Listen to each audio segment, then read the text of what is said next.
Cuando las élites crearon para su provecho personal al Estado ecuatoriano en 1830, establecieron como norma la permanencia del oscurantismo, dado que según sus criterios políticos, al carecer de conocimientos elementales, el pueblo ecuatoriano era y es más fácil engañarlos y dominarlos.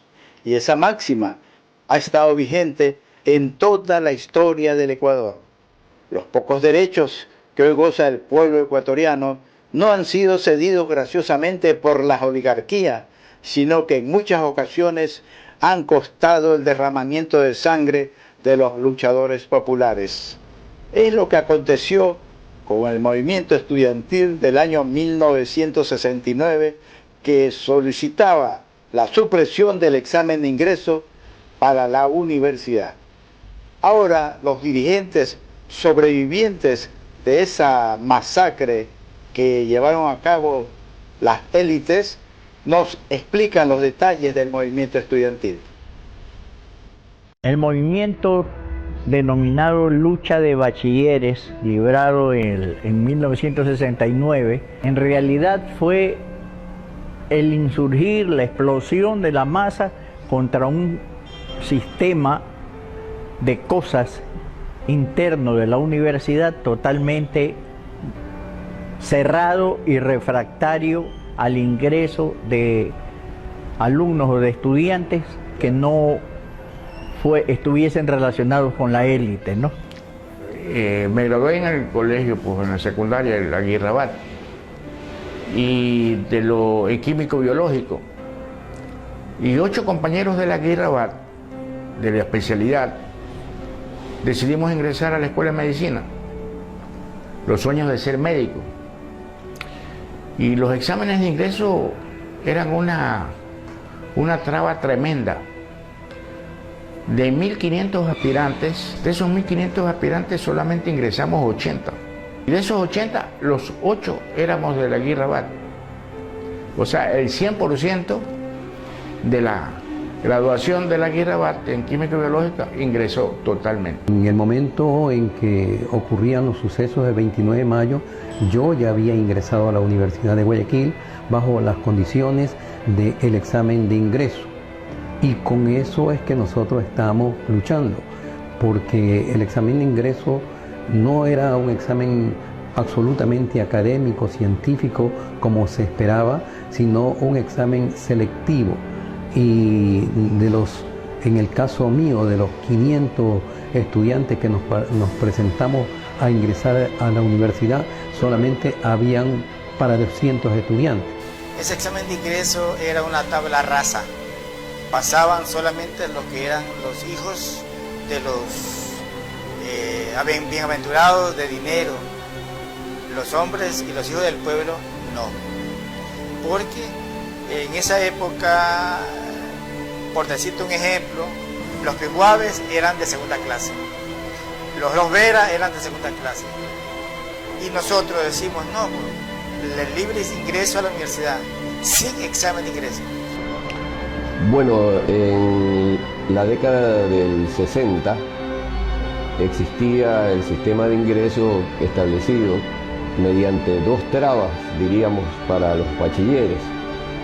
La primera era el examen de ingreso y la segunda era el cupo, de tal manera que habían estudiantes que aprobaban el examen de ingreso después de poder traspasar un filtro muy estricto que tenía que ver no solo con la parte académica, sino que era evidente, se comprobó muchas veces que ya había un direccionamiento.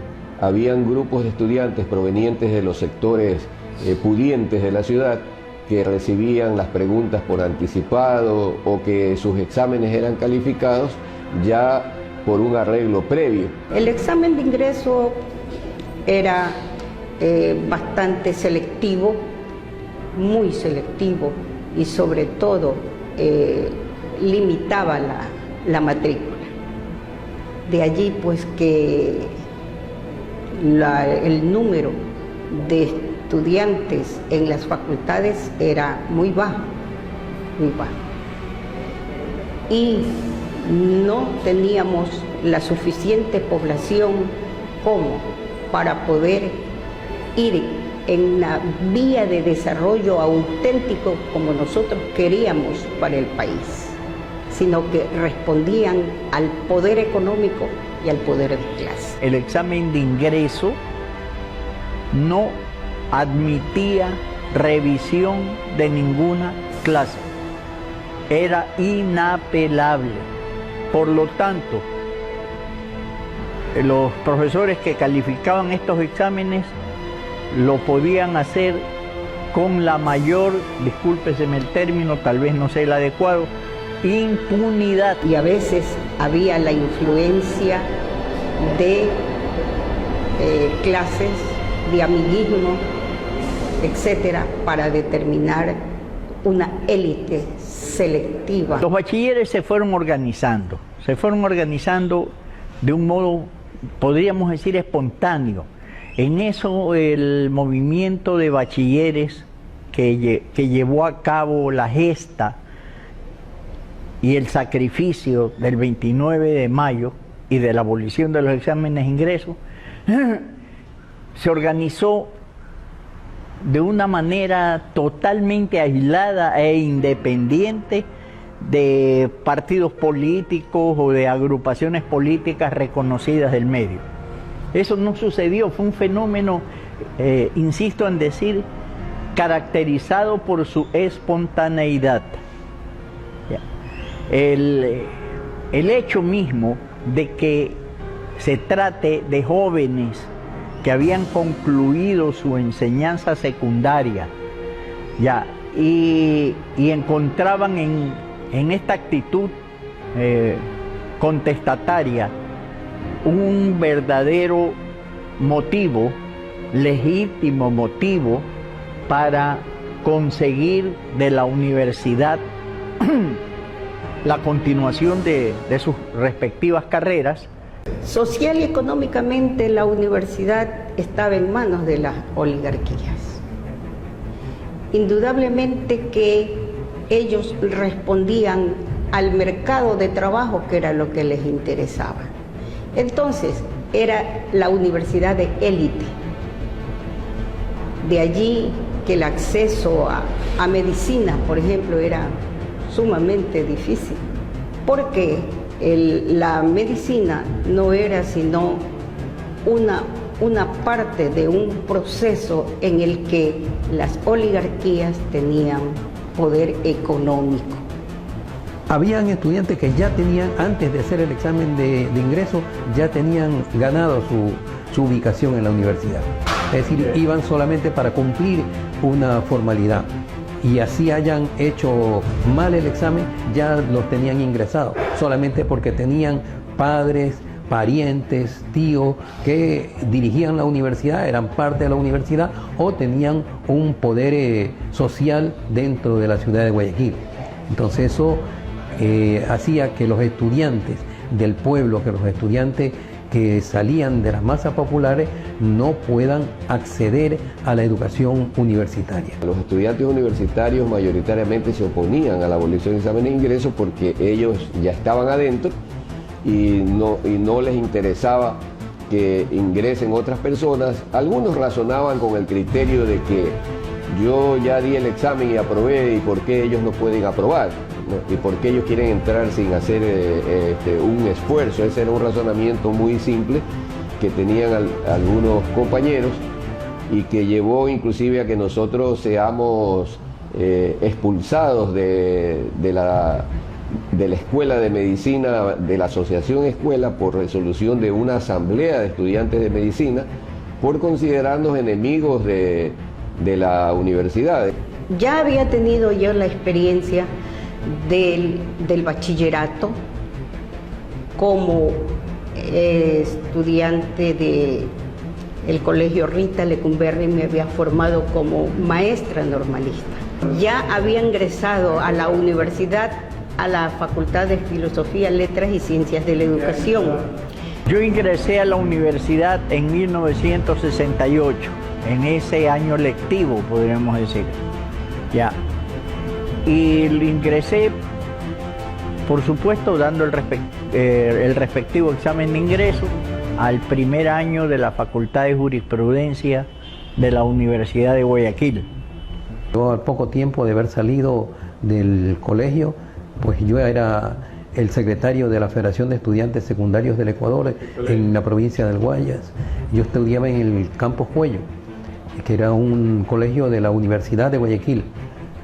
Y en esa condición de dirigente estudiantil secundario pasé a la universidad y también pues no podía olvidar que teníamos que luchar los estudiantes secundarios para que ingresen a la universidad con las facilidades que les da una educación moderna, una educación científica a la que todos estábamos aspirando. Yo ingresé en 1966, yo aprobé el examen de ingreso y felizmente estuve dentro del cupo para el que pudimos ingresar. En esa promoción nosotros, en Ciencias Médicas, en la Escuela de Medicina, nosotros estuvimos allí aproximadamente unos 60 estudiantes que logramos aprobar de alrededor de 400 que nos presentamos al examen de ingreso. Los universitarios hacíamos el análisis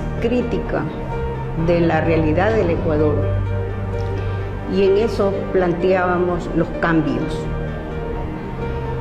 Eso nos llevó al movimiento estudiantil en el que participamos mujeres y hombres para conseguir ese anhelado cambio. ¿De qué se trataba? Una estructura en la que el presupuesto de educación era tan bajo que no permitía la democratización de la educación. Hizo plantear que había la necesidad de realizar movimientos de cambio y para ello el libre acceso a la universidad. Había el Aguirre Abad, o sea, Aguirre Abad y Vicente patrocinábamos siempre. Después el técnico Simón Bolívar, ¿cómo es el colegio? El Francisco de Orellana, que quedaba en la Avenida Olmedo, en esa época. Y nosotros nos reuníamos, ¿verdad? Ahí tuvimos buenos dirigentes como Tito Tinoco, Jorge Tinoco, el hermano, que después fue muerto por la represión, un 5 de octubre del 73, por la presión olímpica. En esa época los gobiernos de turno, para eliminar a la gente que hacíamos algo, nos mandaban a matar. Fortalecimos un trabajo, las FESE y las FEUE se unificaron para poder hacer un programa de lucha del libre ingreso. Y es así que como había tanta represión, tomamos la casona universitaria, con todos los sectores, inclusive fue el apoyo del movimiento obrero, el apoyo del movimiento campesino, el movimiento poblacional. Nos habíamos convocado para dialogar con el Consejo Universitario, con los directivos de las facultades, pero también con el Consejo Universitario. Entonces, el Consejo Universitario de ese entonces se reunía, pero no daba acceso a nuestras propuestas. Decidimos concentrarnos en la casona universitaria para desarrollar las actividades que demandaba o nacía del corazón del pueblo ecuatoriano que demandaba ese cambio. Claro, todos los días a las 10 de la mañana hacían asamblea.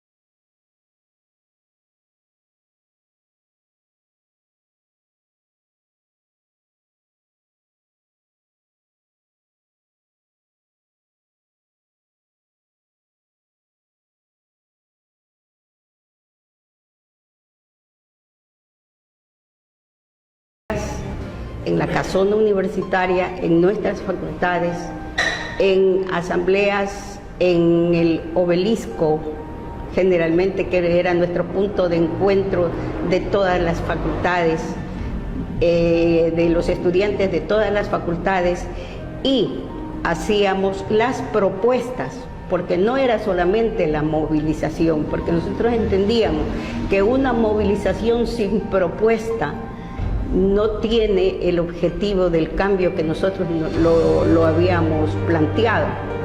El Consejo Universitario estaba presidido por José Uvilla Chiriboga en aquella época, y ellos recibían presiones directas del gobernador de la provincia, de Guillermo Cañizares Grasso, y del ministro de gobierno, que era Jorge Acosta Velasco, y del presidente de la República, José María Velasco Ibarra.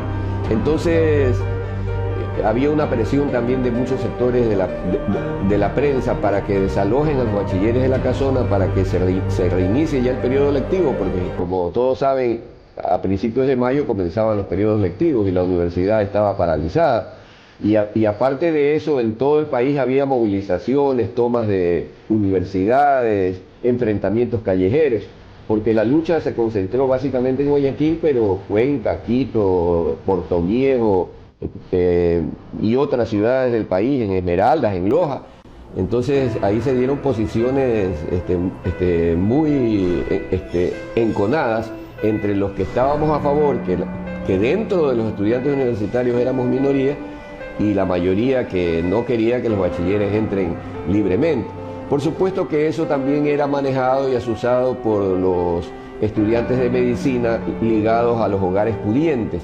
En el caso de mi carrera eran muchos de ellos hijos de médicos, hijos de hacendados, de empresarios, de comerciantes, provenientes de los colegios Javier, San José, Cristóbal Colón, de los colegios donde estudiaba la gente de mayores recursos, y lograban confundir y ganar la opinión de los otros.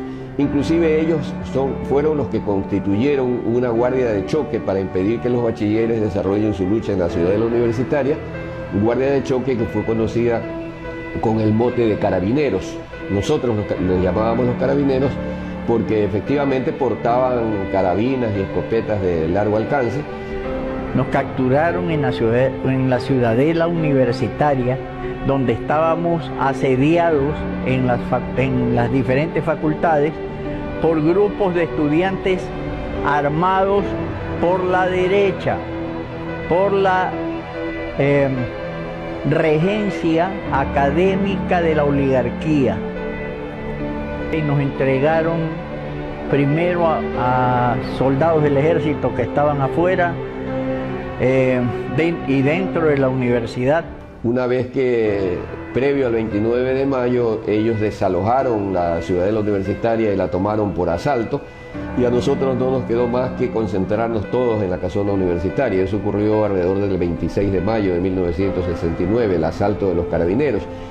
Y ellos posaron para la prensa, están en las páginas de Vistazo y de otros medios de comunicación de la época, las fotos de ellos en la terraza de la Facultad de Ciencias Médicas con las carabinas en sus manos y festejando el haberse tomado los edificios de la ciudadela universitaria. Y lo mejor yo creo que fue que algunos logramos evitar que ellos nos capturaran, porque a una parte de los compañeros los tomaron como rehenes dentro del edificio y los entregaron a la policía. Y estos a su vez nos consignaron a los patrulleros de la Policía Nacional, donde fuimos maltratados, golpeados, vejados, y luego de ello fuimos conducidos al cuartel modelo, al calabozo común, que es verdaderamente no sé si sigue siendo así,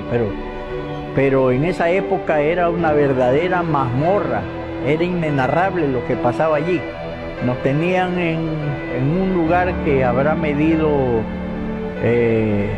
10 por 10, tal vez. Estábamos más de 150 personas hacinados entre delincuentes y estudiantes. Entonces ellos venían exigiendo a través de la prensa y a través de mensajes directos a los miembros del Consejo Universitario y a las autoridades de Guayaquil que eliminen el problema, que lo den por terminado a como dé lugar.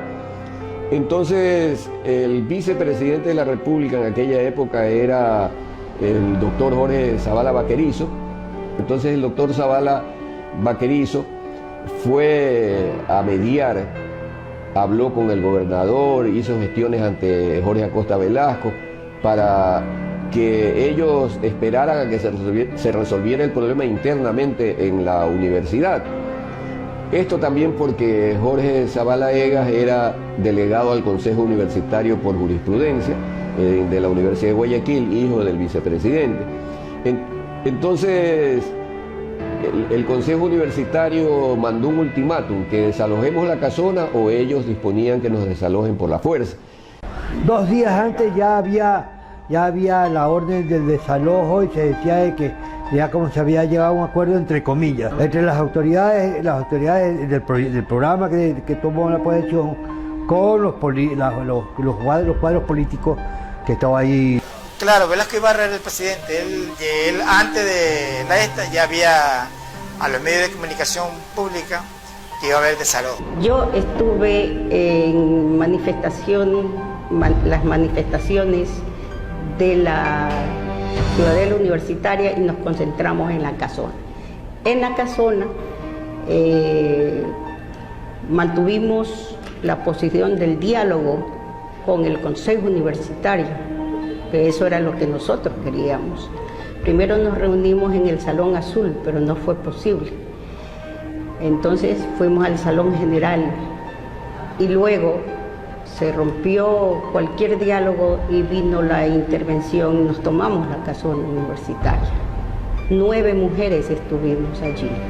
Hubo una asamblea en la casona multitudinaria y allí se lo recibió al doctor Jorge Zavala Vaquerizo. Él nos dijo que había agotado todos sus esfuerzos, pero que lamentablemente no había recepción por parte de las autoridades. Él nos decía: muchachos, jóvenes, yo estoy de acuerdo con su lucha, la comprendo, pero yo estoy con temor, ustedes están en riesgo, yo les pido que lo mediten bien. Y él nos dejó un mensaje y se retiró y nos dijo: ustedes resuelvan, pero yo les advierto. Eso de las 5 de la tarde del día 29 de mayo, el doctor Jorge Maldonado Renela y también el doctor Jorge Zavala Vaquerizo nos informaron que había una disposición del presidente de la República de mandar a los paracaidistas para que nos saquen de la casona universitaria. Entonces ahí se produjo un debate que se prolongó varias horas y se tomaron algunas decisiones. Por ejemplo, una de ellas se dijo: nos van a desalojar, pero que se produzca el desalojo y quede ante la historia y la opinión pública que nos han sacado a la fuerza y que nosotros no hemos abandonado ni hemos sido derrotados en la lucha. Pero esta lucha no puede terminar hoy día, tiene que continuar. De tal manera que aquí tenemos que hacer lo siguiente: una parte se queda en la casona y otra parte sale. Entre ellos el presidente de la FEUE, Samuel Pazmiño, y un grupo de vocales de la FEUE.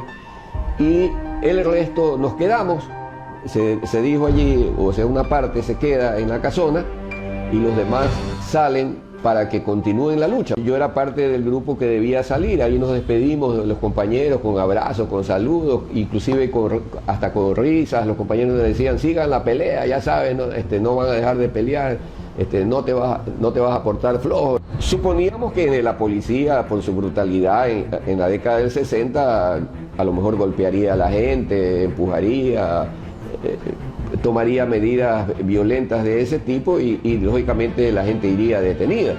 Pero lo que pasó el 29, eso nadie lo tenía en su perspectiva. Hubo un operativo policial y militar impresionante. Hubieron 3 cercos.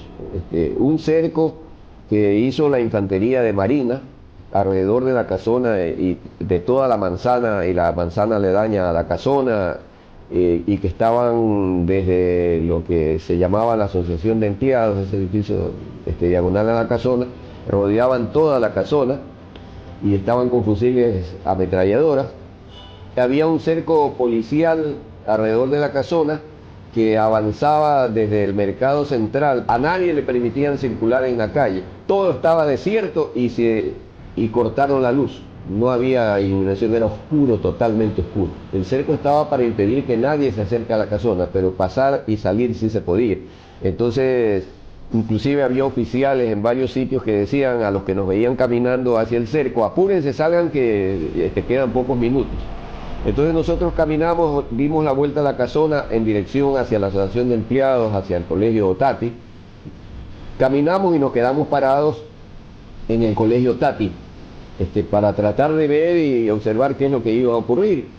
Creo que no habían transcurrido ni 5 minutos cuando parece que hubo una orden y todos los infantes de marina que estaban alrededor, que yo calculo serían unos 200, se pusieron su fusil ametrallador al hombro y dispararon hasta descargar las alimentadoras. Ya estaban preparados para después del golpe, las 5 o 6 de la tarde, hicieron las tomas, hicieron la reyerta y comenzaron la balacera y acabaron con todo lo que estábamos. Cuando ellos llegaron ya, prácticamente destruyeron la puerta de entrada a la universidad e ingresaron a la universidad disparando a mansalva.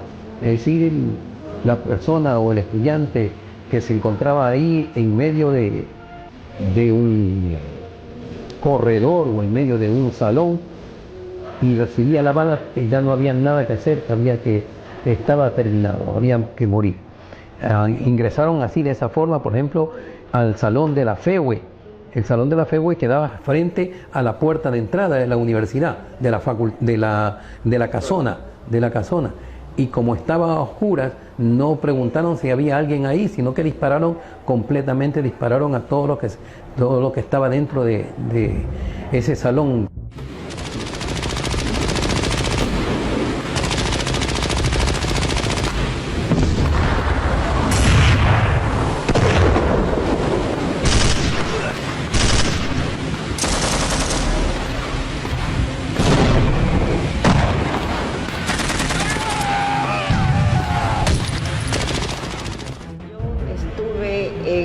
En uno de los salones del segundo piso de la casona cuando se produce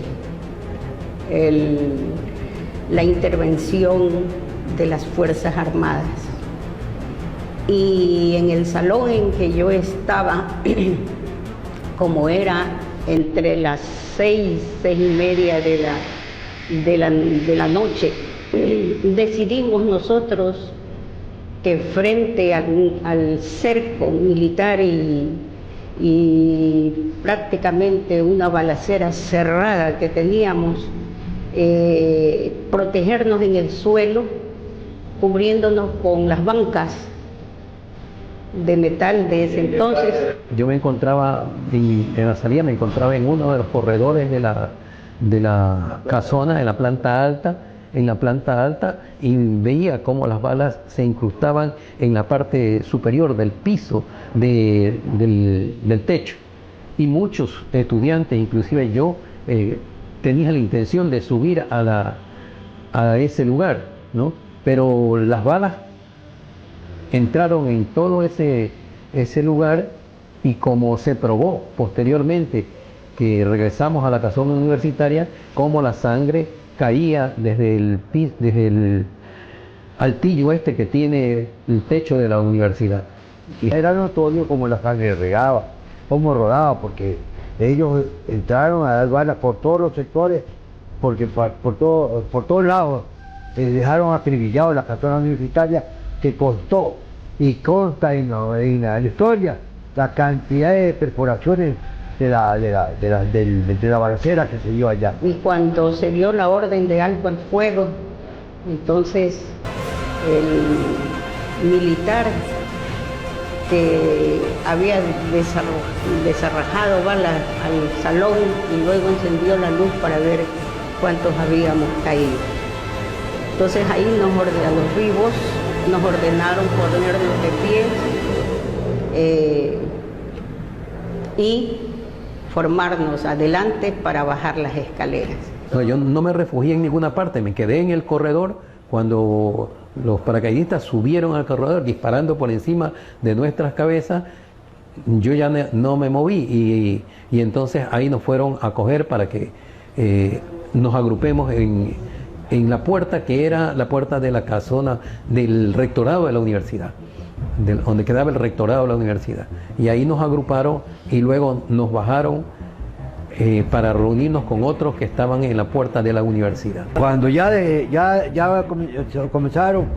comenzaron a sacar todos los hechos.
Porque una vez más don Ernesto Sáenz de Viteri se impuso a la perversa intención de enviarnos a las celdas donde estaban penando sus culpas delincuentes de alta peligrosidad. La tragedia es dura porque uno de los decanos que se oponía a la democratización de la enseñanza, a la abolición de los exámenes de ingreso, decano de una facultad, un hijo murió en la casona asesinado por los militares cuando ellos fueron los responsables de haber pedido la intervención militar para que saque a los estudiantes. Se calcula que hubieron 30 muertos aproximadamente. A ninguno permitieron su sepultura a través de los trámites normales, sino que los lanzaron a lo que llaman la fosa común. Lo que hicieron fue matar a estudiantes en la casona, fue asesinar, fue criminalizar, fue condenarnos por las leyes. Ahí están en los juzgados todavía, me imagino que están en los juicios. Acusaron, criminalizaron el acto. La palabra criminalización significa que nosotros éramos los criminales y ellos eran los buenos. Y nos condenaron por eso. Fue de hecho, fue de facto, fue de fuerza que nosotros impusimos una tesis de democratización de la enseñanza. Posteriormente ya hubo una reclamación mucho más fuerte de todo el país y el Consejo Universitario, que fue quien permitió que se haga ese vejamen contra la universidad, ¿no? Fue duramente criticado, ¿no? Una vez en la penitenciaría, entonces nos organizamos las mujeres, porque éramos 9, y decidieron que yo liderara el grupo para dialogar con las autoridades. Nosotros seguíamos manteniendo nuestras propuestas de democratización y nuestro eslogan era la universidad para el pueblo. Ese era nuestro eslogan. Bueno, al día siguiente La casona permaneció tomada alrededor de unos 2 días. Hacíamos pequeños mítines exigiendo la libertad de los presos, gritando contra la evolución de exámenes. Y hasta que el 31 de mayo, por alguna disposición superior, la tropa se retiró en la madrugada. Cuando llegamos no estaban, así que nosotros nos trepamos las verjas de la casona, entramos y la casona se convirtió como en un sitio de peregrinación. La gente espontáneamente de todos lados llegaba, se llenó. Y entonces ahí vimos las manchas de sangre en las paredes. Todo estaba de sangre, zapatos de hombres, zapatos de mujeres, levas ensangrentadas, camisas ensangrentadas, vestidos. Fue una masacre, una violación. Pero ningún herido militar. Ningún herido. Salió que habían 6 muertos en la prensa. Pero militares ni rasguñados.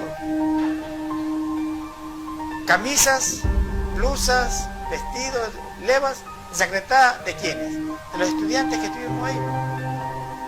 Nada más. Se veían los agujeros grandes provocados por las balas y en todas las paredes de la casona había agujeros, las ventanas destrozadas. Bueno, la verdad que para nosotros era una cuestión muy emotiva estar ahí adentro y ver todo aquello.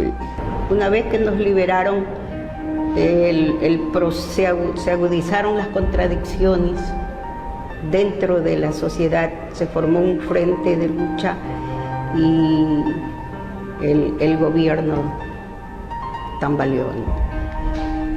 Una vez que eso pasó, entonces se llamó a una nueva asamblea en la casona universitaria para hacer un balance del proceso de democratización de la enseñanza, el mejoramiento de la cuestión académica, sobre todo el acceso del sector pobre que teniendo talento no podía profesionalizarse, es decir, manteníamos nuestras líneas. El hecho brutal en sí generó una conciencia nacional y una conmoción social tremenda. La misma noche y al día siguiente habían manifestaciones en todas las ciudades del país donde habían universidades, inclusive en algunas que no habían universidades, igual como en Riobamba. Había movilizaciones de la gente, campesinos, trabajadores, asambleas, pronunciamientos, exigencias. Y entonces el Consejo Universitario de la Universidad Central se reunió de emergencia y decidió abolir los exámenes de ingreso en la Central. Lo hizo la Universidad de Puerto Viejo, la de Cuenca y así sucesivamente. El Consejo Universitario de Guayaquil no abolió los exámenes de ingreso en el 69. Tomó como decisión dar una amplitud y ser generosos en el ingreso del 69 de ese año y abolirlos a partir del 70, de tal manera que en Guayaquil el examen de ingreso no hubo desde el año 1970. Sí recibieron una sanción moral porque inmediatamente después se reunió el Consejo Universitario y definitivamente resolvió terminar y abolir el examen de ingreso, cosa que no solamente se hizo aquí en Guayaquil, sino que también se hizo en el resto del país, buscando la manera de que los estudiantes del pueblo, ¿no?, que venían de la educación secundaria puedan ingresar a la universidad en mejores condiciones. Los autores intelectuales y materiales de la masacre nunca recibieron ninguna sanción. Más bien, en el caso de los militares, muchos de ellos fueron ascendidos y condecorados, y los civiles luego ocuparon altos cargos en el sector público. El principal responsable de la masacre de los estudiantes fue el presidente de la República de aquella época, José María Velasco Ibarra, que ordenó a la fuerza de paracaidistas la intervención en la casona universitaria para desalojar a los bachilleres. También el gobernador de aquella época, Guillermo Cañizares Grasso, y desde luego pues el ministro de Defensa, Jorge Acosta Velasco, y los integrantes del Consejo Universitario, que fueron quienes solicitaron la intervención de la fuerza pública. El Consejo Universitario estuvo compuesto por el rector José Uvilla Chiriboga, el doctor Nicolás Castro Benítez, Guillermo Olson Béjar, ingeniero José Camposano Luque, Héctor Fantoni Camba, Alfredo Quirós, Antonio Sánchez, Luis Flor Cedeño, también el doctor Armando Béjar Velarde, el arquitecto Guillermo Cubillo Renela, Colón Sánchez Luna, doctor Jofre Lara Montiel, y los representantes estudiantiles Carlos Zambrano, Héctor Mendoza Briones, Javier Sánchez, Jorge Garaycoa Feró, y también los señores delegados estudiantiles que votaron en contra de esa resolución y que los enaltece, Jorge Cabello Delgado y César Endara Pazmiño, y Manuel Defrán, quien no pudo asistir a la reunión porque fue uno de los detenidos en las manifestaciones estudiantiles. Finalmente, la universidad suspendió el examen de ingreso y por casi 45 años los bachilleres pudieron ingresar libremente a la universidad. Hasta que en el año 2010 el presidente Rafael Correa impuso nuevamente el examen de ingreso.